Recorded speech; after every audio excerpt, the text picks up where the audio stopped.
I am a former research chemist and pharma consultant. I can make this my kitchen. Like, I can do this. So I decided to experiment in my kitchen. I made something for him that worked, and it's actually now our oatmeal and shea body butter. I had my friends and family try it. They loved it. And so then at that point, I was like, okay, let's see what Amazon's talking about. Like, let's, see what happens on there. And then it became crazy. Hello, this is Jordan Karim, and you are listening to Dreams and Dry. And now a quick word from our sponsor.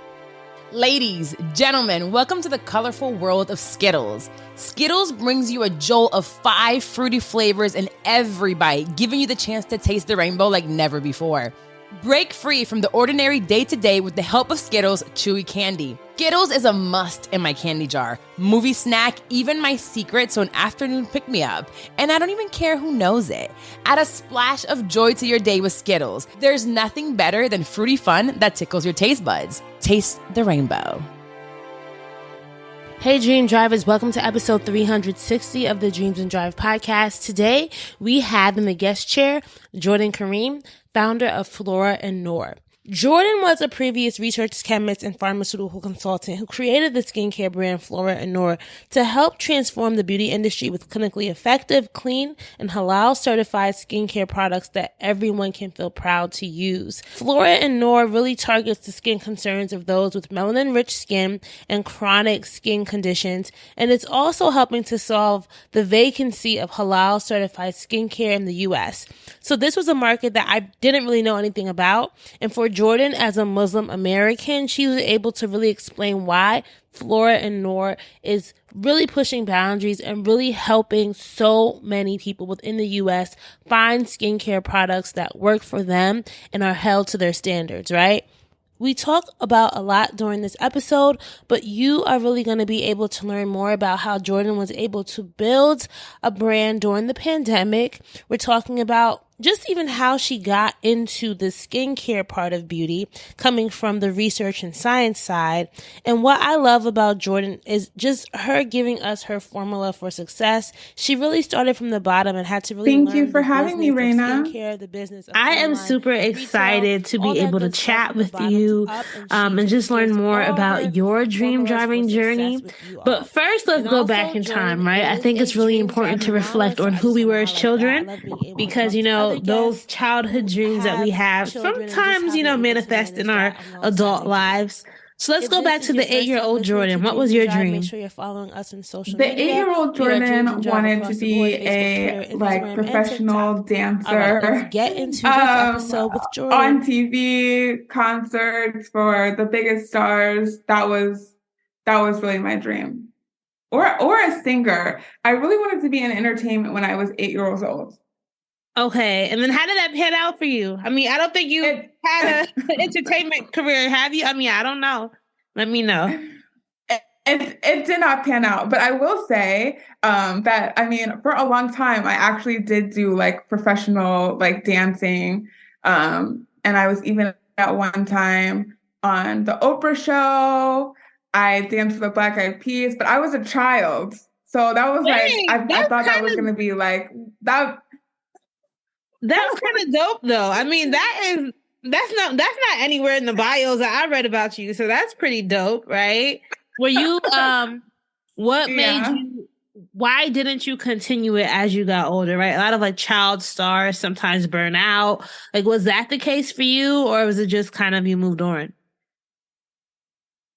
I would say probably most of it is in my parents' mind that was never gonna happen. That was a childhood moment. And it remained a childhood moment. And then basically in high school and college, I delved into the sciences. That's kind of where my parents saw me. And that's kind of ultimately, out of all of the interests I had outside of dance, that was, I think, my highest interest. And so in college, I majored in chemistry pre-med with a concentration in pharmacy. Okay, so that was very specialized. Were you passionate about it? I say that only because you said, it was kind of like your parents. it was a little bit of your parents' dream. But going into college and it's not, I'm not trying to say, like, for example, I studied sociology, not saying that it's easy, right? But you can't fake being a pre-med, right? You can't fake those hard sciences. So how did that fare out for you? So actually, I was passionate about it. Now, I wasn't, I would say, as passionate about it as probably dance, but I knew that that was never going to be like a long-term thing anyway. But with this, I actually, for a long time in high school, I mean, even I would say, I think I started at 16, and I worked at Walgreens. I was a pharmacy technician. And so I enjoyed doing that. And I kind of did always see myself being a pharmacist. But even then, later in life, I realized that my passion was something else entirely. And it wasn't even just me that realized this. It was also the people that I was working with even said to me, like, I don't see you as a pharmacist, like with your personality and like who you are, where I see you definitely in pharma, but not behind the counter with us at Walgreens. Number one, it's good that they told you this truth, right? Because they could have just saw your talent and just let you sit on it, right? But calling it out to you and kind of affirming to you something that you probably knew within was great, good, right? Yeah, no, it was really, really good. I mean, I spent forever thinking that I was going to be a pharmacist. And so I was a little bit confused. Okay, so like, where do we go next? But luckily, I was very lucky to have been at that Walgreens for a very long time. So like the pharmacy manager, I mean, it was actually really like a community. So not only did they tell me like, I see you in pharmaceuticals, not as a pharmacist, but also I have somebody that can help you get there. And so they actually made introductions for me to get into the career that they actually thought would be better for me long term. All right. So was this post-college? I just kind of want to orient myself to kind of where you are in your journey. So you had went to Spelman, right? I did. Yes. Okay, I graduated from Spelman 2014. Shout out class of 2014. All right. So you went to Spelman, then you were working you said as a pharmacy tech in real life. And then talk to me about the transition to you finding the industry that was right for you. So that's a good question. I had worked as a pharmacy tech throughout college as well. So in high school, throughout college, and then while I was doing that, and then I was moving on to my PharmD, that's when we kind of had that wait, like, stop. I don't know if this is actually what you truly want to do. And so my pharmacy manager, his wife had worked in pharmaceuticals. And so that introduction led me to working in pharmaceuticals. Specifically, I mean, actually, I would say I probably worked with all different disease states, but I mostly enjoyed working in skincare. Okay. So this is starting to make sense now. So you're working in skincare. What were you learning about the pharmaceutical industry? Like, what was intriguing you about it now that you were immersed in it? I would say what's most interesting is the difference between what different formulas and medicines are used for most commonly and what people think they are used for most commonly. So, for example, Botox is mostly used for headaches and migraines, but that's not what people think of when they think of Botox. And so there's so many things like that where, you know, what you think about when you think of a certain medicine oftentimes isn't actually its most common use. I would also say I most enjoyed interaction with other people, whether it was like dermatologists, estheticians, and even in other disease states. For example, I actually did enjoy working in Alzheimer's. And so I enjoyed working with a variety of different doctors. And I enjoyed those interactions and those discussions about, you know, what they're using, why, the mechanism of action of these drugs. And ultimately, right, that is why it probably would not have worked out for me as just a pharmacist long term, because I wouldn't have had those interactions. I always wonder that, like when you see pharmacists, I'm not disrespecting them, but I'm like, it must be a pretty mundane, like, you're in the pharmacy, you're filling prescriptions. Where's the fun in that, right? I mean, I don't know. I've never worked in a pharmacy, but I just always wondered, like, how does that, what, where's the fulfillment there? What's interesting is I find myself quite like a mundane person, but apparently that's not how others see me. And so, interestingly enough, I think they were more right about me than I thought that I was. And so, and so I really just enjoyed those interactions, and really working with them and talking with them about, how these things truly work in the body and different options. And so that's kind of why I decided to go out on my own and create Flora and Noor, is because I found there was a lack of options, similar to how I found when I was talking to doctors about there's a lack of options in what you're using. I think that this would be better for your patients based on this mechanism of action. And I mean, the same I found in skincare, and I just wanted to resolve that solution myself personally. Now, I was going to ask you, like, what do you think was the downside of working in the industry? So that lack of options, and you especially being a Muslim American, right? I, like, when I first heard about the brand, it's funny because as a consumer, so I would say, like, I'm not a heavy, like, I'm a skincare girl, but I'm not like a beauty products girl, but I love like my shea butters. I love like my natural lines, but I never realized there was a segment of skincare that, halal certified, right? Or that there was even a need for that. It was just something that it never factored into me because I'm not Muslim. So it wasn't a need or a problem that I was looking for. So talk to me a little bit about what made you start realizing, hey, there's a problem that I could perhaps use my experience and knowledge to help solve.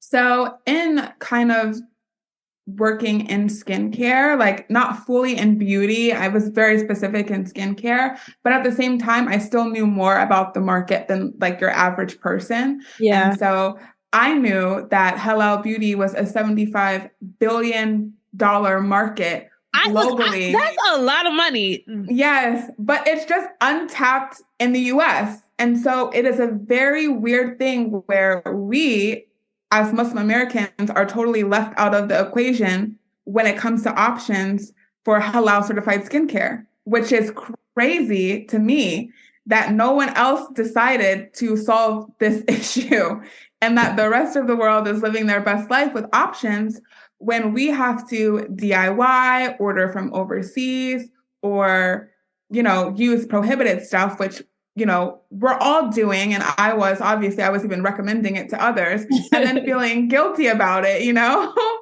And so that was just strange to me. I mean, in pharma, a lot of the stuff is extremely effective, right? Like it's effective, it works, but even a lot of products are not vegan or even cruelty-free. But no one really cares so much because it works, right? Because you know that it works and it's effective. You don't really care about that so much. And so I thought like, okay, but what if we can have all of those things? Like, what if we can also have like an effective product, right? That yields a positive, result for those who feel underrepresented, which I felt was myself, and still be able to use products that we're not feeling like, oh yeah, I know I'm not supposed to be doing this, but I'm going to anyway. Yeah. And so, I mean, I just decided to kind of like, at first I tested the waters. So I'm a mother of two and my son has eczema.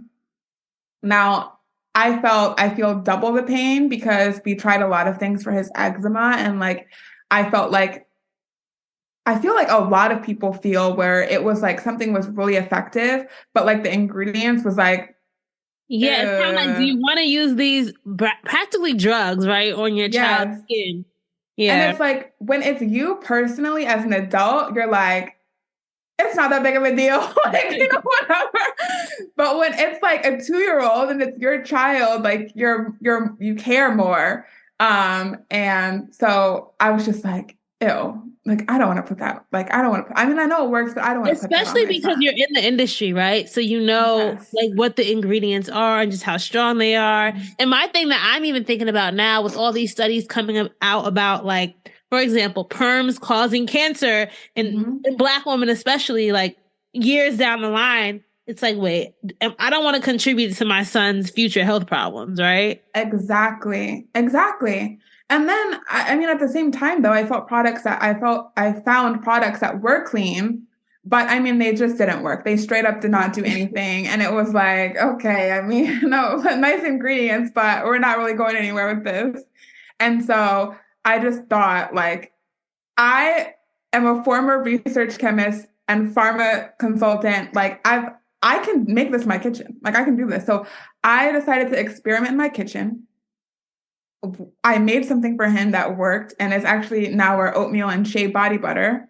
Okay. And I had my friends and family try it. They loved it. And so then at that point, I was like, okay, let's see what Amazon's talking about. Like, let's see what happens on there. And then it became, like, I mean, crazy. Like, I mean, it went crazy on Amazon to the point where I had to figure out, like, okay, how can I get this mass produced? Because I can't make this in my kitchen anymore. And then that's exactly what we did. Let me pause you really quickly. What year was this? This was 2020, end of 2020. Okay, so end of 2020. So, oh wait, we're in a pandemic. We are in the middle of a pandemic. Yes. And it is Thanksgiving, by the way. All right. Thanksgiving 2020, people don't know if they should go outside or not, if they should, go to their holiday gatherings. So they're on Amazon, like, let me get my skincare right? But you know what I heard too? Well, doing these interviews since the pandemic, a lot of people in this space, wellness exploded during the pandemic because people had time to actually take care of themselves and to think more about what they're putting into their body. So there probably also was a large population that's like, hey, I probably have some time now to look for products that are actually halal certified and that I don't have to feel bad about using on my skin, right? Yes. All right. So end of 2020, you realized that you had a market. So you tested it, you put it out, you got some customer feedback. Then you said, all right, let's shift from, making it at home to mass produce. That's what my husband would call it. He would say, what's happening in there? Right? Like, how did you make that shift, or what were some of the hurdles, the things you were learning in this next stage of the business? Right? Yeah. Was it a business were you thinking, I want to grow this into something big? Or were you just saying, let's see where it goes? At that point, I was like, no, I want to grow something big. I feel like I always have, like, and I wouldn't even say, like, at that point, right, like, I'm not a businesswoman, like, I'm not an entrepreneur. I had never done anything to this scale ever before, but I feel like even, like, in the past, always, even as a kid, I'm always like, go big or go home. And so I always thought in my mind, like, if we're going to go somewhere with this, we're going somewhere with this. Yeah. Hey, Dream Drivers, y'all want to be inspired today? You got to meet the 2023 McDonald's Change Leaders, 10 young people who are working to make change in their communities. All year long, McDonald's is helping them level up and spread the word about what they're doing. And they're up to some impressive stuff, writing books that teach our babies to love our history, challenging our ideas about autism, and a lot more. These young leaders are on it, y'all. Check them out at mcdchangeleaders.com. Walgreens knows you need your medications, but sometimes what you really need is a prescription for more time with your family or friends, or just more time to do what you want on a Saturday afternoon. That's why Walgreens offers same-day RX delivery to where you are. So you can get more than just your meds. You can get your prescription to save time at the pharmacy. And when you have pharmacy questions, which let's face it, we all do, Walgreens will be there for you with a helpful 24/7 pharmacy chat. So when you need to know, Which med do I take before bed again? Or is it safe to have a glass of wine with my prescription? You can ask a Walgreens pharmacy expert that question, no matter where you are or what time of day it is. And that gives you more than just answers. It gives you your prescription for peace of mind. Delivery is available on eligible prescriptions only. See details at walgreens.com/prescription delivery. Whether you're searching for the latest sneaker drop, that iconic handbag, a timeless watch, or your next piece of classic jewelry, eBay authenticators are there verifying every detail of your purchase. Yep, we're talking each inch, stitch, tick, facet, and clasp that make the piece you're searching for worthy of your collection. eBay authenticators are experts in their craft, true connoisseurs, and as leaders in their fields, they're making sure your items always arrive as authentic as your style. So go ahead, get that piece you've always wanted, and leave it up to the meticulous eyes of an eBay authenticator to make sure that watch movement is original, that glimmer is real gold, that rare sneaker is legit, or that handbag is really made of genuine leather, and never get faked over again. In a world full of fakes, it's time to get real with eBay Authenticity Guarantee. Everyone deserves real. Visit ebay.com for terms. At that point, I was like, yeah, we're going to get this mass produced. We're going to figure this out. And actually, funny enough, I was on a vacation. Okay. And while it was on Amazon, it was doing like thousands a day. And I was like, wait, my husband's like, wait, what's going on? I'm like, I think that we did something. Like, I think something. So you hadn't even really put a lot of marketing dollars into this at this point. It was just strictly Amazon. It was just organic on Amazon during the pandemic. That's crazy. But it also goes to show if you have the right product mixed with timing, mixed with the need. Yes. You have a formula for success, right? Yes. And I think very much too, I think why that product does really well on Amazon specifically is because when people are searching on Amazon, it's not so much like brand loyalty. A lot of times it's like typing in random things like ingredients or skin concerns, right? Like eczema. And so, you know, a lot of times people are just searching for things based on a skin concern on Amazon. And it happened to be that eczema at that moment was popping. So during this time too, like, had you invested in marketing or like branding, or was it just kind of like a simple product? We have a simple logo, but you know, like right now I'm looking at your background on Zoom. You guys can't see it, but like you have your products, you have really nice boxes. Was that iteration number one? Was it always looking like this from the day one? Oh my gosh, absolutely not. Absolutely not. No, I still did invest like a lot of money into like our packaging for the product. And because I knew that, I mean, even when you're putting things on Amazon, you still have to have a well put together, thoughtful product packaging. But it was nowhere near what our packaging looks like today. Even when I look back at the pictures, I'm like, oh my gosh, I cannot even believe that. Like, we've come so far. But yeah, this is not the original iteration of any of our products. Like all of our products have definitely had, I think, at least 3 different upgrades. But that was really kind of like the moment that I was like, we have something here. We're going to push. And then we expanded the assortment. So now, as you can see behind me, these are like our masks, but we have cleansers, toners, serums, moisturizers. And I decided to keep it how it was from the beginning based on chronic skin conditions. So everything is very, very purposeful. And they're not all for eczema, right? Like a lot of them are for hyperpigmentation, melasma, keratosis pilaris. Tell our people, what is keratosis pilaris? So that is that the thing that, but just imagine you have on your legs, right? Like imagine you have on your legs.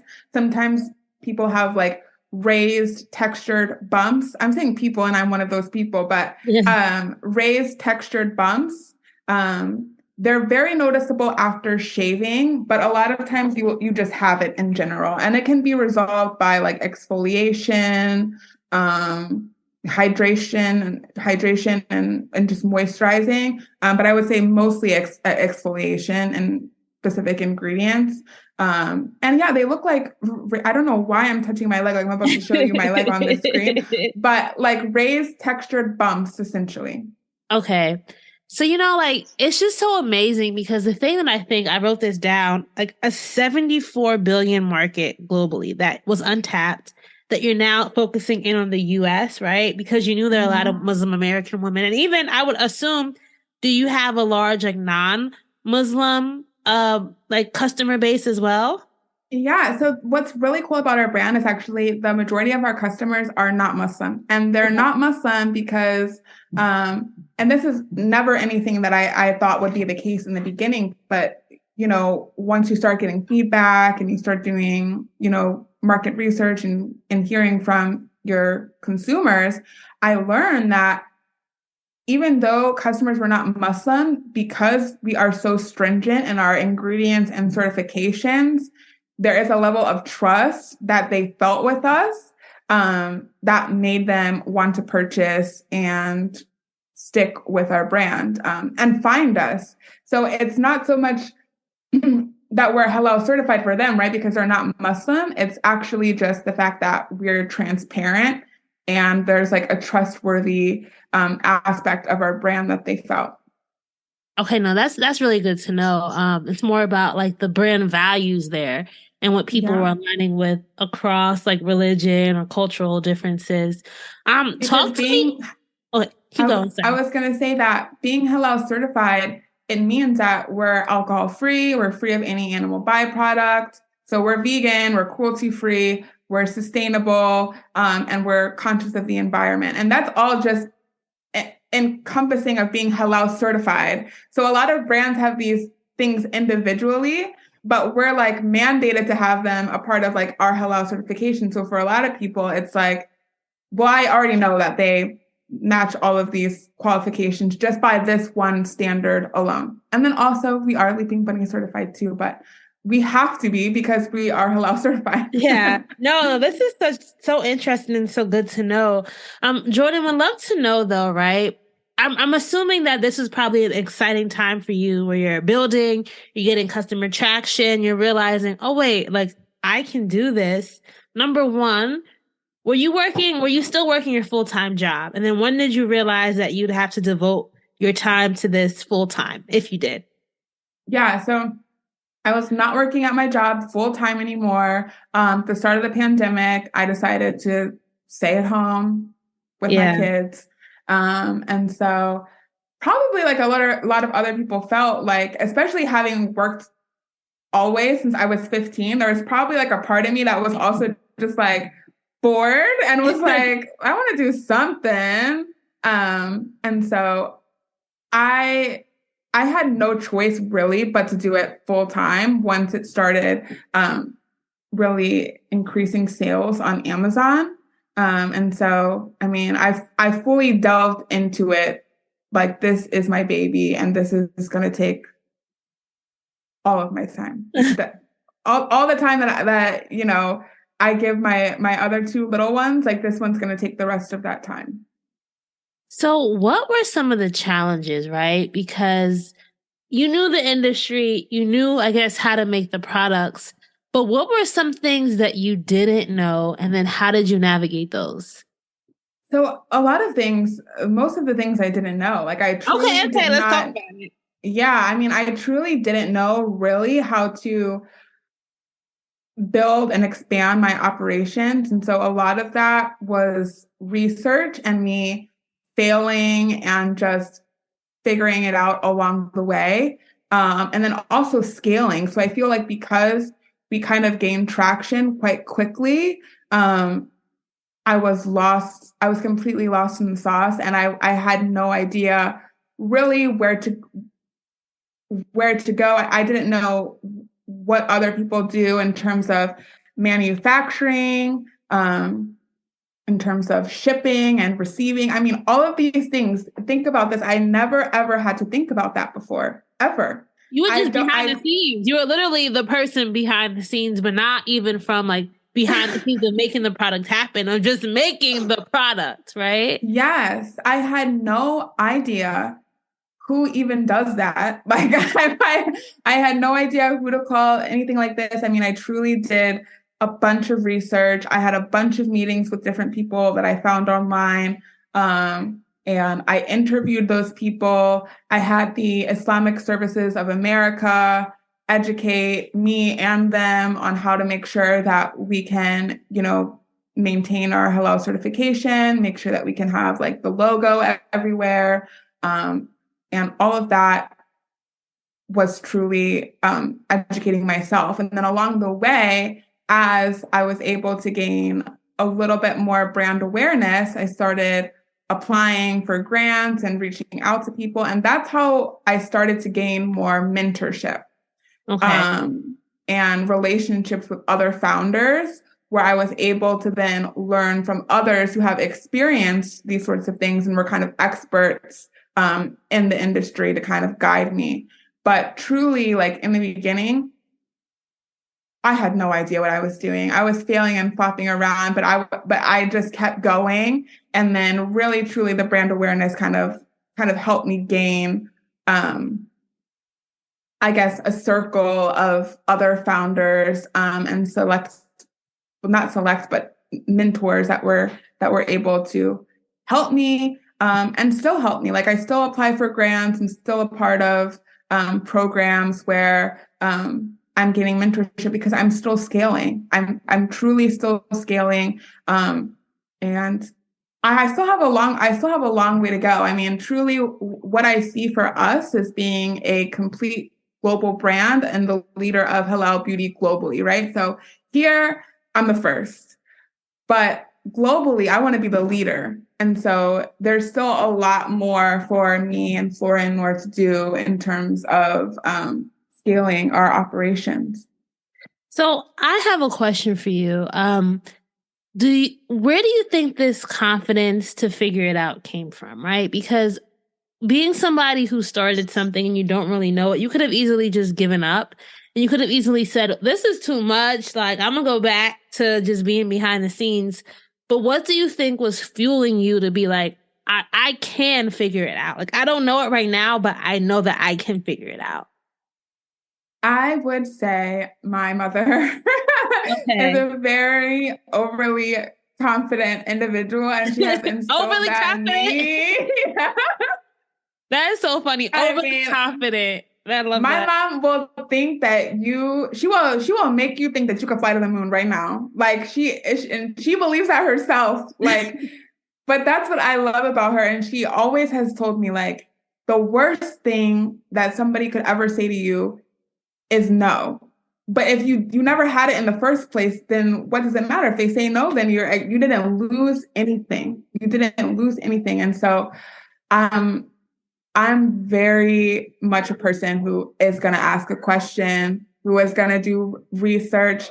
I mean, also, I would say I'm a previous research chemist. So I think also like I'm apt to do that at any time. I'm also an expert Googler. But I think definitely my mother has like instilled that in me from a very, very young age. And so I really, truly don't believe that there is a dumb question. If you don't know something, ask it. I love that. And, it's so funny now that I'm a mom too, right? You said you're a mom of two. I have one on the way. So I have one son and one on the way now. Yeah, thank you. It's funny because I don't know. This is a tangent. With this pregnancy, I feel like, I don't know if I have eczema on one finger. I've been like, it's like this rash that won't go away. Like, I don't have any other symptoms, but I got this rash on this one finger. I'm like, yo, what is this baby doing to my hand? So anyway, it's funny because as a mother, you realize just how much, like, how you now see your mom, well, you probably saw her like this before you were a mom, like breathing so much life into you. How do you think your own journey as a mother has just informed how you view entrepreneurship and like the legacy of this brand that you're building? Yeah, I mean, I think that it definitely motivates me because I just always feel like I have two people that I really want to make proud. And my daughter is 5. She's old enough to kind of know what I'm doing, and she does know. And sometimes she Okay. Does she even test your products like, mommy? yeah, she does. And then obviously, like my son is like he's kind of like our original like prototype model because of his eczema, and so like they know what's going on, and like I really truly want to make them proud. And so like it motivates me. I want my daughter to believe also that she can do absolutely anything that she wants to do. And so I love also when like when we're at things and she'll be like, and my mom does Flora and Noor, and she has that at our house. I'm like, oh my God. Like it makes me feel so good, and it truly does push me. And so yeah, I mean, it's just beautiful. And then I also feel like having kids, I actually feel like that makes you better at your business because your business is also like another baby. And so you've already grown a baby or you're growing a baby, and like you've already, probably failed many times in growing this baby at different things. You probably said the wrong thing, you probably done the wrong thing. And when you first have a baby, no matter what anyone tells you, you still don't know what you're doing until you have the baby. Like you cannot grasp like, what it is like until it is there and you're raising it. Like there is nothing that can explain to you what it is like until it's there. And so, I feel like a business is truly the same way. Like you really do have to be in it. You have to fully be in it. Just like children, there is no half in, half out. You have to be all the way, completely in it. It needs your time. It needs your patience. And yeah, I feel like my children are preparation. No, I hear you there. Do you ever feel a burden of being the first? And I say that just because, like, do you ever feel like, okay, someone might come and try to copy me, or like I have to make sure that I'm continuously growing? Because if I stop now, someone could just come and like overrun me. Like, how do you feel knowing that like you are setting the standard, and potentially like there might be others that come behind you and try to, live up to what you've been able to do? That's a very good question. And I do feel like that. I feel a weird thing all the time. Actually, I have people who ask me about being halal certified and they're in the same industry and they want my advice. And it's like, but that's my, that's my, but I mean, okay, so two things. As a good Muslim, I should want more halal certified brands available to us for more accessibility. So at the same time, I'm always helpful. I am always helpful. And I just have to believe, right, that what does make us stand out, even if other halal certified skincare brands were to come, is that what I have is not only just the passion, but the experience. And being Muslim and, dealing with this vacancy, but also the experience in being a chemist and being a pharma consultant in skincare and doing this for a very, very long time. So I think that having those two combinations does make a difference.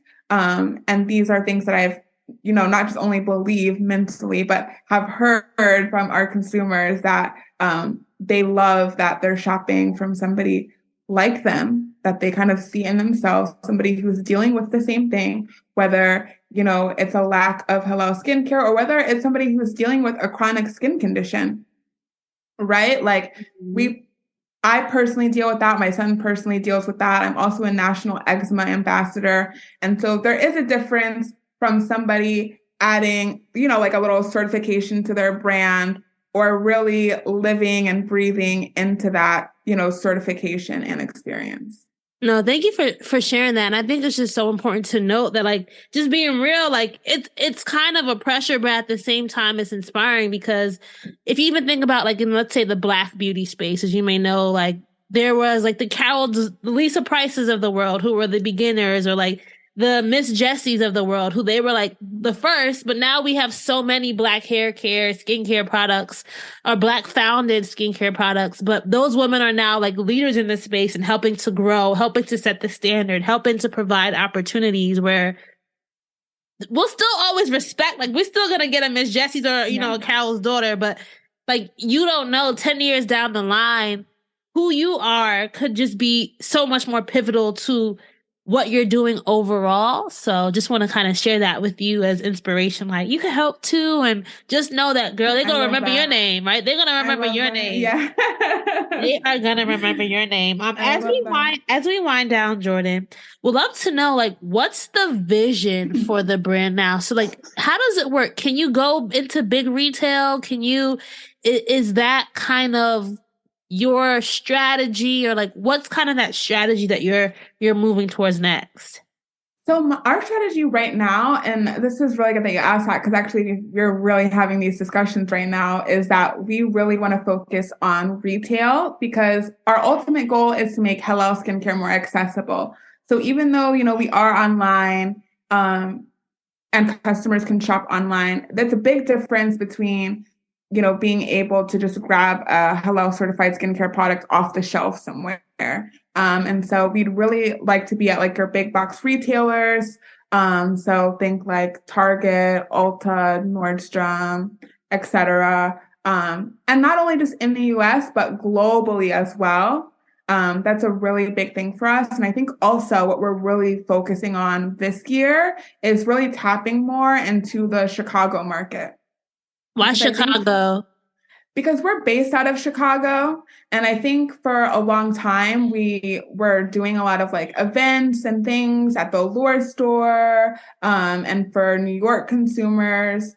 But I actually was in a Zoom call with Ayesha Curry, and there were a bunch of people in it. But one of the things that she had mentioned with a bunch of the businesses that she has in, I believe, Houston, or somewhere else, somewhere on the West Coast, is that like she basically owns that hood with her businesses. Like she's very tapped in, like they know her as like Ayesha Curry represents around here with all of her businesses. And so I think it's important, before you truly expand everywhere else, for you to have already tapped in and solidified your immediate community. And so I definitely want to make sure that this year, not only do we, you know, have all of the amazing New York loyalists, which we have, like I love our New York loyalists, but that we truly are fully tapped in to Chicago as well. You got to get Michelle Obama. You know, she's from Chicago. You got to get her with some Flora and Noor. I had her brother on my show. Maybe I'm like, hey, Craig, you got to get, you know, I just had another guest on the show. We got to get Michelle some Flora and Noor, right? Yes. Oh my gosh. I would love that. And listen, my mom grew up the same place Michelle grew up. So we got a lot of commonalities there. I would love that. She could be a brand ambassador. I'm just saying, you never know. Like, you know, to try to make that global push. I love what you talked about, like solidifying your immediate community. I use this like example all the time. If you guys are listening, I'm not a hater, but it's funny because there are like, you know, like let's say rappers, right? There are, let's say, Florida rappers, Miami rappers who like, I don't know who they are, but they are so big in their hometown and they go hard and they push their little mumbo jumbo rap that don't make no sense to me, but their people love it, right? Mm-hmm. And like they're known in their hood. So it is really important what you said, like get that community around you, because if your own community where you're from goes hard for you, they're going to be your loyalists and your supporters as you grow. So I just love that you said that, because it is so true. Like New York City, I think about New York because I'm from the New York City, New Jersey area. You gotta be known in your hood first, right? Like, especially if you want to claim that as part of your overall like Chicago bred or, you know, from Chicago type of thing. There's definitely a market there. So I love that. Okay, Jordan, if you want to be a dream driver, right, you have to have your keys to success. So what do you think are 3 things that every dream driver needs in their toolkit before they hit the road? Oh, that's a really good question. I 3 would things that you say had like along your journey that really have helped you. Doesn't have to be like a tangible thing. Could be something that's just like a philosophy or even a tangible thing. just sit on what you're doing for some time until you're truly, truly, truly ready. And then I think also there's a lot of other people who you are going to see accelerate faster than you, and you don't need to compare yourself to them. You want to let them motivate you, which I think I learned a lot at Spelman with, like we're all incredibly intelligent, like amazing Black women who motivate each other. But I think what we do a good job of is like we don't compare each other. Like we're like inspired by each other. We're like supportive. We're like, yes, go get it. Like when I see my someone to do something, I'm like, I did it too. I feel like I did it. We did it together. And so I think it's important to like when you see other people doing stuff, like be proud of them, support them. Don't feel like you also need to do it too. Be patient. Your time will come. And not everyone is religious, but like God will truly bless you when it is the right time and it is meant to be. But if you do something too early, you may not be ready for that opportunity. And a lot of times, if you fail at that opportunity once in this industry, you won't be able to get that opportunity again because you've already made that mistake. You've already shown, your weakness at that point. And so it's very important to be patient.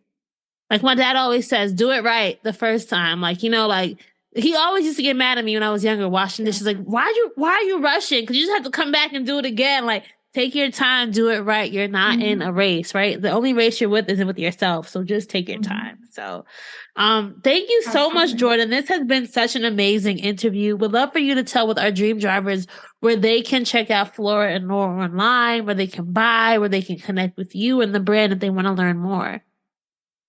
Definitely, please shop with us on floraandnoor.com as well as ultabeauty.com. We are newly launched on ulta.com, so definitely shop us on there. Yes. And of course, we definitely need you to shop at our favorite, OG Amazon, who has been with us since the very beginning. And then, of course, you can find us on Instagram, Twitter, and TikTok, all with the same username at Flora and Noor, FLORAANDNOOR. All right, so that's the wrap for this episode of Dreams and Drive. I hope you enjoyed our guest's dream driving journey as well as listening to their keys to success. If you love this episode, you know what to do. Please make sure that you are following us. We are at Dreams and Drive across social media on Facebook, Twitter, and Instagram. So make sure you're sharing this episode, posting it to your Instagram stories, texting it to a friend, sharing on LinkedIn, wherever you are or online. Just pay this forward and share this with somebody. We really appreciate it. And all the sharing that you do helps us grow our community. If you want to join our email newsletter, The Keys, and get weekly updates delivered to your inbox, just go to dreamsanddrive.com/join. That's dreamsanddrive.com/join. And lastly, if you know somebody who would be great for this show, or if you are someone who would be great for this show, please go to dreamsanddrive.com/pitch. I'm always accepting new guests. I'm always accepting new pitches. So I love to see those pitch requests coming in. Keep dreaming, keep driving, and we'll chat again in the next episode. Bye, guys.